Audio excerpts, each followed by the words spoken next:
Okay, general introduction to coordination compound complexes आज हेर्छौँ हामी। सुरुमा कम्प्लेक्स, यो एउटा कम्प्लेक्स हो। कम्प्लेक्समा चाहिँ कम्प्लेक्स पार्ट भनेको यो स्क्वायर ब्राकेटभित्रको पार्टलाई नै कम्प्लेक्स पार्ट भनिन्छ। र यो SO4 चाहिँ कम्प्लेक्सलाई न्युट्रल बनाउन आएको यो एउटा कम्पाउन्ड रेडिकल हो। यो कम्प्लेक्सलाई न्युट्रल बनाउन आएको रेडिकल मात्र हो। कम्प्लेक्सको एक्चुअल पार्ट चाहिँ यो हो। ओके, त्यस्तै अर्को इक्जाम्पल K4 FeCN6, यसमा कम्प्लेक्स पार्ट यो हो।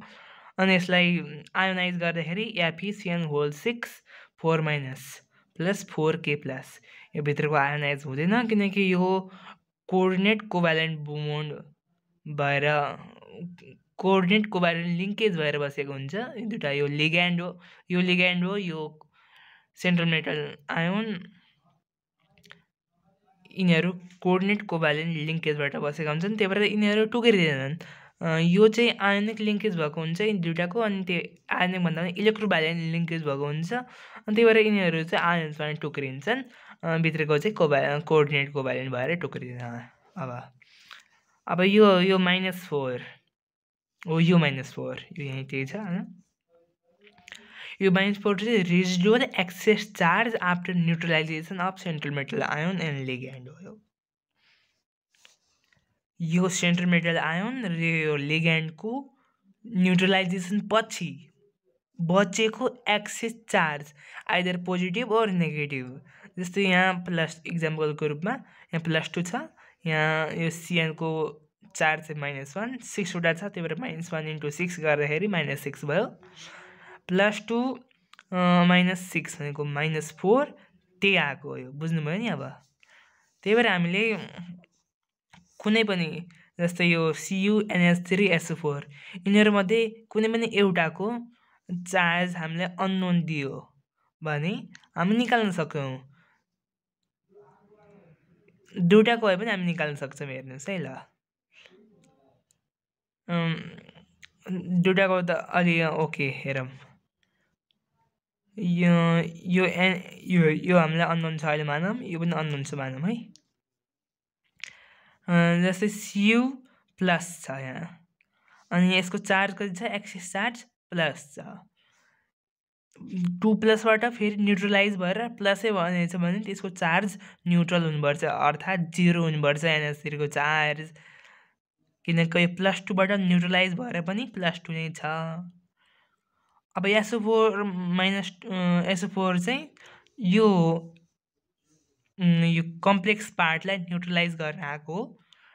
कम्प्लेक्स पार्टमा +2 छ भने एउटा यसलाई न्युट्रलाइज गर्न नेगेटिभमा -2 हुनु पर्यो। ओके, अब यो एउटा लिग्यान्ड छ एमोनियाको, यो चाहिँ सेयर्ड पेयर अफ इलेक्ट्रोन हो, अनि यो चाहिँ लोन पेयर अफ इलेक्ट्रोन हो। लोन पेयर भनेको एक्लै, लोन भनेको एक्लै, अनि यो चाहिँ सेयर पेयर अफ इलेक्ट्रोन भनेको बोन्डेड, यो चाहिँ बोन्डेड हो, यिनीहरू बोन्डेड छन्। यो पेयर चाहिँ एक्लै छ, यसले गर्ने हो अब काम, यहाँ सबै काम यसको हुन्छ। हस्, यो त केही पनि होइन। हेर्नुहोस्, अब एउटा कम्प्लेक्स स्ट्रक्चर छ, मोलिकुलर स्ट्रक्चर Cu को चार्ज यही कम्पाउन्ड हो, CuNH3 होल 4 2+। अब Cuलाई NH3 ले आफ्नो लोन पेयर दियो, एउटा पेयर दियो, अर्को पेयर दियो, अर्को पेयर दियो, अर्को पेयर दियो, 4वटा पेयर दियो।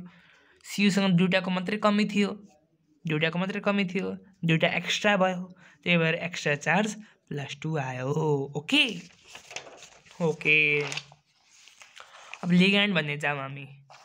Ligand, these are the species neutral molecules or ions which have at least one pair of lone pair electron which can be donated to central metal ion to form coordinate covalent bond. Hence ligand are treated as Lewis base and metal ion is Lewis acid.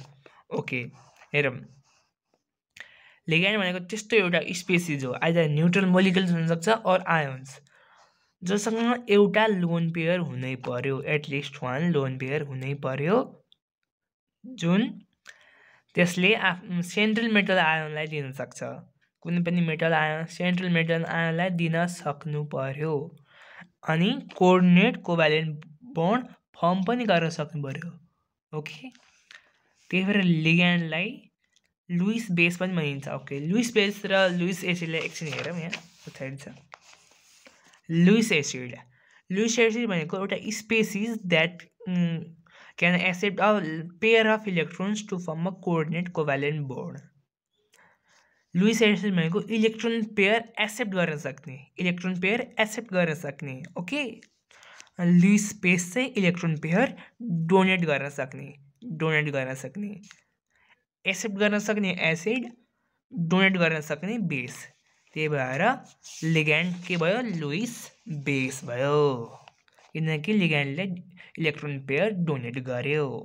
अनि चाहिँ central metal ion चाहिँ Lewis acid भयो, किनकि central metal आयनले electron pair accept गर्यो। Okay, classification of लिग्यान्ड्समा जाऊँ हामी। Based on the charge they contained, charge कन्टेन्टको बेसमा एउटा चाहिँ negative ligand. These are the ligands having isolated negative charge. Isolated भनेको कम्प्लिट नेगेटिभ चार्ज, आइसोलेटेड भनेको कम्प्लिट, ओके। नो पार्सियल, जस्तै एससिएलमा पार्सियल नेगेटिभ चार्ज हुन्छ, सिएलमा यसमा पार्सियल पोजिटिभ चार्ज हुन्छ एससिएलमा, अनि सिएलमा चाहिँ पार्सियल नेगेटिभ चार्ज हुन्छ। त्यस्तो पार्सियल नेगेटिभ चार्ज हुनुहुन्न, यसमा चाहिँ कम्प्लिट नेगेटिभ चार्ज हुनुपर्छ। यो नेगेटिभ लिग्यान्डमा चाहिँ Cl minus, F minus, Br minus, I minus, Cn minus, OH minus, N3 minus, CO3 minus minus, SO4 minus minus, CS3 CO minus minus, CS2 C2S2 O4 2 minus, etc. Okay. Neutral ligand. These are the ligand having no electrical charge. यसमा चाहिँ electrical charge हुँदैन। NH3, H2O, CO, NO, PS3, etc. अर्को छ हाम्रो positive ligand. यिनीहरूमा चाहिँ isolated positive charge, त्यही isolated भनेको कम्प्लिट पोजिटिभ चार्ज हुन्छ र यिनीहरू अलि रेयर हुन्छन्, किनकि एउटा कुनैले पोजिटिभ चार्ज छ। पोजिटिभ भनेको इलेक्ट्रोनको ल्याक हो, ल्याक भएर पनि अरूलाई डोनेट गर्न सक्नु एउटा रेयर कुरा हो। पोजिटिभमा इलेक्ट्रोनको ल्याक हुन्छ, त्यही पनि यिनीहरूले डोनेट गर्छन्, त्यही भएर यो एउटा रेयर हो। ओके, यसमा चाहिँ nitrosonium NO plus, NH2 NH3 plus, hydrazinium. Okay, example छन् यो हेर्न हेरिहालौँ त्यही पनि ल। NO प्लसमा चाहिँ एनमा पोजिटिभ चार्ज हुन्छ, ओमा चाहिँ के हुन्छ यो लोन पेयर हुन्छ। लोन पेयर चाहिँ यसले दिन्छ, इलेक्ट्रोन दिने क्यापेसिटी लेस हुन्छ यिनीहरूमा। Okay, because of negative induction effect. Near by एटममा पोजिटिभ चार्ज छ भने त्यसले इलेक्ट्रोनलाई आफूतिर तान्छ। यो भनेको नेगेटिभ इन्डक्सन इफेक्टको डिस्क्रिप्सन हो। कुनै पनि एटममा पोजिटिभ चार्ज छ भने त्यसले नियर बाई एटमबाट, मतलब कुनै पनि स्ट्रक्चरमा पोजिटिभ चार्ज छ भने त्यसले आफ्नो नियर बाई एटमबाट त्यो इलेक्ट्रोनलाई तान्छ, किनकि एट्र्याक्सन हुन्छ, त्यही भएर। ओके, अनि इलेक्ट्रोन रिच भनेको चाहिँ अक्टेट प्लस इलेक्ट्रोन रिच हुनको लागि एउटा अक्टेट कम्प्लिट हुनु पर्यो र इलेक्ट्रोनको एक्सेस हुनु पर्यो। अनि इलेक्ट्रोन रिचले इलेक्ट्रोन डोनेट गर्छ, त्यही भएर यो पोजिटिभ लिग्यान्डलाई चाहिँ इलेक्ट्रोन डोनेट गर्न अलिक गाह्रो पर्छ। ओके, यो हाइड्रोजिनियम NH2 NH3 प्लस, यो चाहिँ H हो। नाइट्रोजनले H प्लसलाई